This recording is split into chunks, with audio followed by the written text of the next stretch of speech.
Hi யாச் Praveena. இப்போ தான் நம்ம சேனலை ஃபஸ்ட் டைம் பார்க்குறீங்கன்னா சப்ஸ்கிரைப் பண்ணிக்கோங்க. அப்படியே அந்த பெல் ஐக்கானையும் டச் பண்ணிக்கோங்க. வாங்க இன்றைக்கி ஒரு சூப்பரான கேக் ரெசிபி உங்களுக்காக பார்க்கலாமா? டார்க் ஃபேண்டசி கேக் 10 ரூபீஸ்க்கு 2 நான் எடுத்திருக்கேன். நீங்கள் எந்த ஒரு சாக்லேட் கேக் பண்ணுனாலும் எந்த சாக்லேட் பிஸ்கெட்ஸ் வேணாலும் எடுத்துக்கோங்க, எல்லாமே நல்லா தான் இருக்கும்.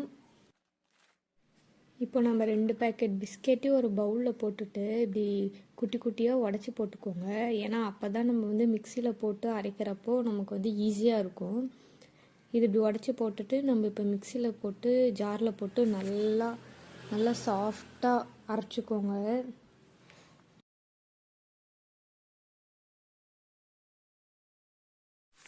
நல்லா சாஃப்டாக அரைச்சி அதை வந்து ஒரு பவுலில் மாற்றிக்கோங்க. மாற்றிட்டு ரவுண்டாக லம்ஸ் இல்லாத மாதிரி நல்லா சாஃப்டாக பிசைஞ்சிக்கோங்க.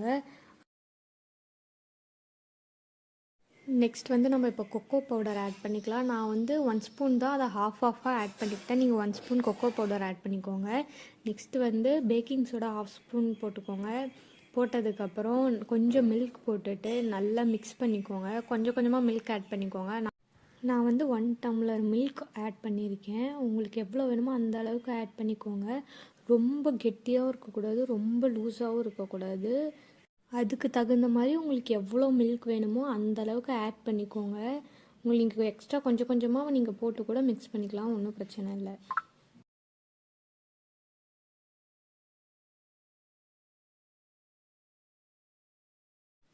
இப்போ வந்து ஒரு சின்னதாக ஒரு பவுல் எடுத்துகிட்டு 2 டெய்ரி மில்க் எடுத்துகிட்டு இந்த டெய்ரி மில்க் அந்த பவுலில் போட்டுட்டு டபுள் பாயிலிங் மெத்தடில் இப்போ நம்ம வந்து இதை மெல்ட் பண்ண போகிறோம். மெல்ட் பண்ணுறப்போ கொஞ்சமாக மில்க் ஆட் பண்ணிக்கோங்க. நமக்கு கொஞ்சம் எக்ஸ்ட்ரா க்ரீம் கிடைக்கும், நல்லாயிருக்கும். கொஞ்சமான மில்க் போதும். ஒரு 1 டம்ளரில் ஒரு ஹாஃப்க்கு கொஞ்சம் கம்மியான மில்க் யூஸ் பண்ணிக்கோங்க போதும். நல்லா மிக்ஸ் பண்ணிக்கோங்க. நல்லா லம்ஸே இருக்கக்கூடாது, நல்லா க்ரீமியாக வந்துடணும். அந்த மாதிரி நல்லா மிக்ஸ் பண்ணி இதை எடுத்து நம்ம ஓரமாக வச்சிடலாம். இப்போ நம்ம வந்து ஒரே சைஸில் இருக்க ஒரு 3 டம்ளர் எடுத்துக்கிட்டு அதில் கொஞ்சமாக கீ ஆட் பண்ணி ஃபுல்லாக ஸ்ப்ரெட் பண்ணிக்கோங்க.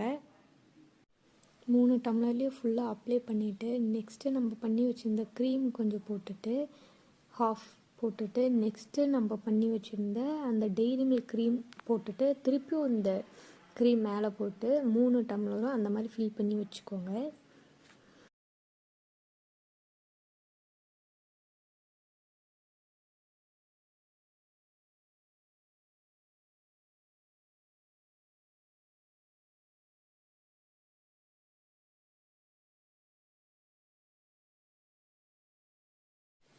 அந்த மாதிரி ஃபில் பண்ணி வச்சுட்டு நெக்ஸ்ட்டு வந்துட்டு நம்ம இதெல்லாம் ரெடி பண்ணுறதுக்கு முன்னாடியே ஒரு 10 மினிட்ஸ் ப்ரீ ஹீட் பண்ணி வச்சுடுங்க. பண்ணி முடிச்சுட்டு நம்ம 3 கப் ரெடி பண்ணோம்ல, அதை உள்ளே வச்சுட்டு நல்லா ஒரு 20 மினிட்ஸ் ஃபுல்லாக மேலே வந்து பிளேட் போட்டு மூடி விட்டுருங்க.